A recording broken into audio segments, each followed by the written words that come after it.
Hi, here we come with a brand new video in which we're going to discuss 8 ways to get money to start a small business. Before the start of a video, kindly subscribe our channel for new and interesting updates. Many Americans harbor ambitions to launch a small company. According to figures from the Small Business Administration, around 1 million small businesses opened in the United States in 2019 and 2020 alone.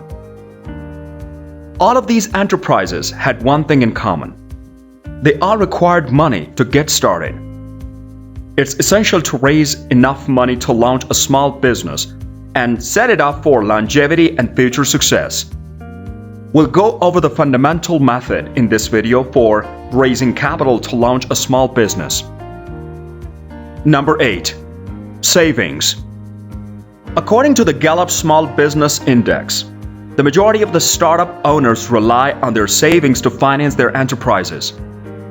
Nevertheless, you shouldn't empty your bank account to finance your company. A year's worth of living expenditures, such as rent and groceries, should be budgeted for by entrepreneurs. Why? Because a lot of startups don't become profitable until months after they launch. For running expenses, smaller service-based enterprises may usually get by with 3 to 6 months of working capital. You can start saving in a variety of methods to launch your small business, such as reduce debt from credit cards, call your bank to request a lower interest rate, create an automated withdrawal from your saving account, get rid of any subscriptions you don't use, such as gym or car sharing. Utilize a service like You Need a Budget to create a budget. Buy used. This applies to everything you buy, even your car. Find local organizations that specialize in buying, selling, or trading used goods. Number 7. Personal loans. A small business launch is not an easy task. They often take far more time, patience, planning, and money than you may have thought they would.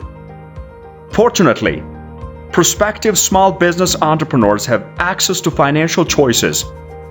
Personal loans and small company loans are two of the most popular. And even while they may appear to be almost identical and interchangeable, there are several very significant reasons you might prefer one over the other. This strategy entails taking out loans from relatives and friends.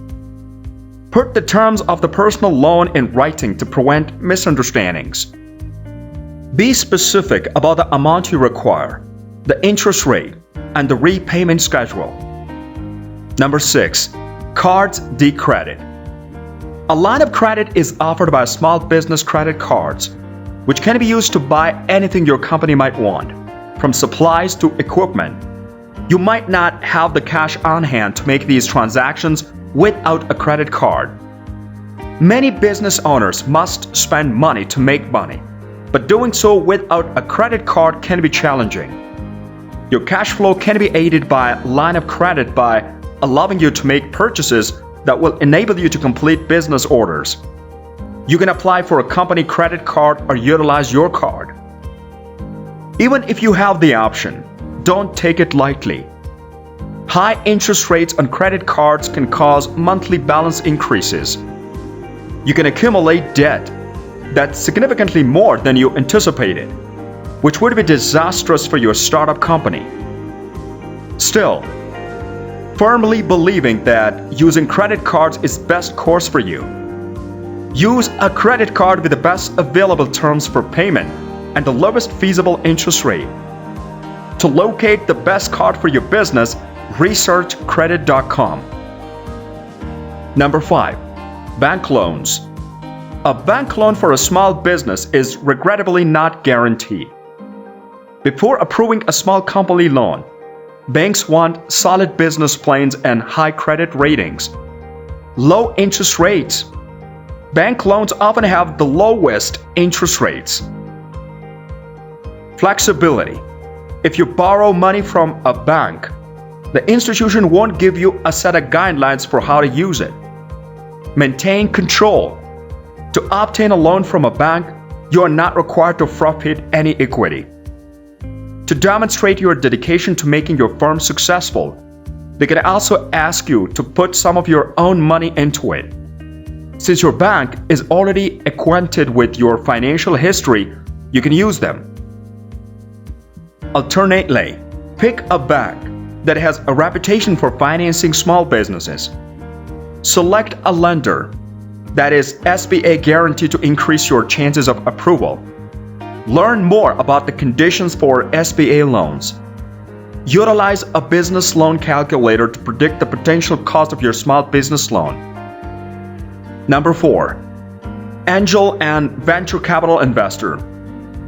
Wealthy private investors known as angels specialize in funding startup companies in exchange for stock. Angel investors use their net wealth as opposed to venture capital firms, which employ an investment fund. Angel investors may also be more tolerant of entrepreneurs and willing to give lesser sums of money over a longer period than venture capitalists. They do, however, expect to see an exit strategy at some point, often in the form of a public offering or an acquisition, so they can keep their earnings. The strongest candidates for venture capital and angel investing are fast-growing businesses or those with strong cash flow.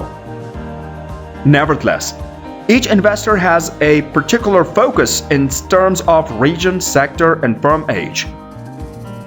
To entice their funding, you will need an original concept and a strong company strategy. Through their SBIC program, the SBA can assist you in connecting with possibly private investors.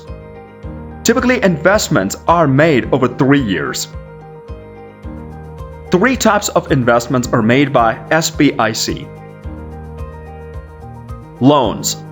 Loans from the SBIC ranging from $250,000 to $10 million must be repaid with interest. They range from 9 to 16%. Equity. In exchange for a portion of the business, SBIC will lend you money and control. From $100,000 to $5 million is invested. Equity and a loan. A fusion of the first 2 possibilities. 10% to 14% interest is charged on loans, and $250,000 to $10 million is invested. Number 3. Government initiatives. Small business assistance have always been provided by the federal government. Fiscal stimulus initiatives such as tax exemptions and incentives have been put in place recently to aid business owners in overcoming challenging economic conditions. Business owners currently require attention for another reason. Since the global pandemic, the rates of the bankruptcy and closure have increased more than before. Full-time work is required to stay up with technological improvements. So, how does the government help entrepreneurs? Grants, financial programs, and other forms of the government aid are used to support entrepreneurs. To find the best government grant for you, some research may be necessary. Small business development centers, which are SBA offices, are located all across the country and may advise you on the available grants as well as offer business advices and training. Additionally, grants.gov provides details on more than 1,000 government grant programs. For entrepreneurs experiencing particular obstacles, there are some small company grant available for instance, for women, particularly those who are economically or socially challenged. Women's business centers provide counseling on local, state, and private financing. Check out this SBA website that connects minority-owned businesses with finance. Businesses from economically underprivileged areas are assisted under the Business Development Program. Veterans can find financing through Veterans Outreach Business Centers. Number 2. Corporate initiatives. The shift in our habits, whether it be going to the gym, shopping at a boutique, seeing a movie, or going out to eat and drink with friends, is one of the numerous difficulties we are encountering as a result of the coronavirus. The places where we meet are frequently modest companies, and the community members who own them require your assistance. Programs supporting small enterprises are provided by a few corporations, including low-interest lending. For instance, Goldman Sachs has a program that provides business owners with reasonable loans even if they don't meet the requirements for typical credit sources. Number 1. Crowdfunding and peer-to-peer lending. On specialized crowdfunding websites, huge groups of people are typically asked for money. In exchange for their financial commitment, they typically receive a gift or the final product you are creating. Similar principles apply to crowd lending, except your donors expect you to repay them. Here are a few possibilities. Kickstarter is the most widely used option. You provide the project specifics, your financial objective, and your time frame. After that, you can email your page link to family and friends. Credit cards are used to pay you. Kickstarter and Stripe, the company that processes payments for Kickstarter, each take 5% of your goal if you reach it. An alternative to Kickstarter is Indiegogo. Find angel investors with AngelList. Do you like this video? Be sure to submit your answer in our comment section. Don't forget to subscribe us.